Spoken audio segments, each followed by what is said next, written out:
صلی علی نبینا صلی علی۔ اگر کوئی شخص تعصب سے الگ ہو کر اور پاک طبیعت لے کر ہمارے ان دلائل کو بایمان نظر دیکھے گا، وہ نہ صرف یہی دلائل بلکہ دلائل پر دلائل معلوم کرے گا اور ثبوت پر ثبوت اسے نظر آئے گا۔ جو لوگ اس بات کو نہیں مانتے کہ یہی وقت مسیح موعود کے ظہور کا وقت ہے، ان کو بڑی دقتیں پیش آئی ہیں، اور ان کا دل ہر وقت انہیں جتلا رہا ہے کہ وہ خدا تعالیٰ کے الزام کے نیچے ہیں، کیونکہ خدا تعالیٰ کا مقرر کردہ زمانہ آ گیا اور بہت سا حصہ اس میں سے گزر بھی گیا۔ پھر اس وقت مسیح موعود کے ظہور سے انکار گویا خدا اور اس کے رسول کے فرمودے سے انکار ہے۔ کیا نہیں دیکھتے کہ وہ آفتیں برپا ہیں جن کا برپا ہونا مسیح موعود کے ظہور کے لیے ایک پختہ اور قطعی علامت ٹھہرایا گیا تھا؟ کیا انہیں معلوم نہیں ہوا کہ خسوف رمضان پر بھی کئی سال گزر گئے، جو دارقطنی میں امام باقر سے مہدی موعود کا نشان قرار دیا گیا تھا اور اس کا معجزہ سمجھا جاتا تھا؟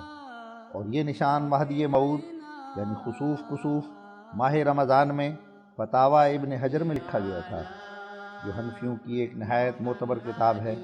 پھر کیا وجہ کہ زمین کے نشان بھی ظاہر ہو گئے اور آسمان کے بھی، مگر مسیح موعود ظاہر نہ ہوا؟ کیا ارتداد کی وبا پھوٹ نہیں پڑی؟ کیا اب تک کئی لاکھ آدمی طومع نہنگ مخلوق پرستی نہیں ہو چکا؟ کیا عیسائیت آگ کے طوفان کی طرح بہت سے گھروں کو کھا نہیں گئی؟ پس کیا اب تک وہ وقت نہیں پہنچا کہ خدا کی نظر گمگشتہ انسانوں کو رحم کی نظر سے دیکھے اور صلیبی حملوں کی کثر میں مشغول ہو؟ کیا اسی غرض سے 14ویں صدی کے سر کی انتظار نہیں تھی؟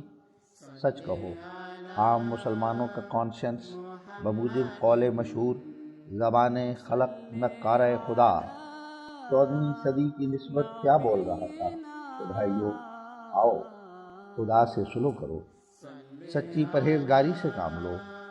آسمان اپنے غیر معمولی سماوی حوادث سے ڈرا رہا ہے، زمین بیماریوں سے انذار کر رہی ہے۔ مبارک وہ جو سمجھے۔ اور یہ عذر جس کو ہمارے کوتاہ اندیش علماء بار بار پیش کیا کرتے ہیں کہ مسیح کا آسمان سے نازل ہونا اور مینارہ دمشقی کے قریب اترنا ضروری ہے، یہ ان دلائل اور نشانوں اور ثابت شدہ واقعات کے مقابل پر جو اس کتاب میں لکھے گئے ہیں ایسی فضول بات اور کچا خیال ہے جس پر ایک عقل مند نہایت افسوس کے ساتھ تعجب کرے گا۔ افسوس ان لوگوں کو اب تک یہ خیال نہیں آیا کہ ایسی عبارتیں جو محکمات اور بینات کے مقابل میں پڑے ہیں واجب التاویل ہیں۔ کیا خدا کا کلام نعوذ باللہ اختلافات اور تناقضات کا مجموعہ ہے؟ بلکہ اگر خدا تعالیٰ کا خوف ہے تو ایسی عبارتوں کے جس طور سے چاہو معنی کر سکتے ہو، پھر کیا ضرور کہ ان حدیثوں کے ایسے معنی کیے جائیں جو ثابت شدہ نشانوں اور بینات کے مقابل پر پڑیں۔ قرآن شریف میں آیت قد انزل اللہ الیکم ذکر رسولہ الطلاق 11 و 12 میں ہمارے نبی صلی اللہ علیہ وسلم کو بھی نازل ہی لکھا گیا ہے، مگر کیا حضرت صلی اللہ علیہ وسلم در حقیقت آسمان سے نازل ہوئے تھے؟ سو اپنے نفسوں پر ظلم مت کرو اور تناقض کو درمیان سے اٹھاؤ۔ ایسی عبارتوں کی بہت سادہ طور پر توجیہ ہو سکتی ہے، اور وہ یہ کہ مسیح موعود دمشق کے مشرقی طرف خدا تعالیٰ کی طرف سے نازل ہوگا۔ اس میں کیا شک ہے کہ قادیان دمشق کی مشرقی طرف ہے؟ اور ایسے ہی کئی اور توجیہیں ہو سکتی ہیں جو واقعات ثابت شدہ کے منافی نہیں ہیں۔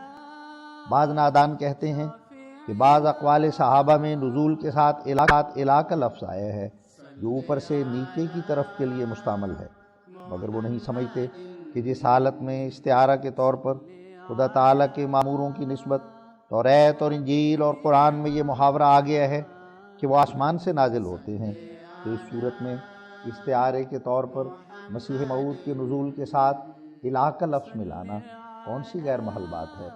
کیا قرآن میں نہیں ہے انزل اللہ الیکم ذکر الرسولہ؟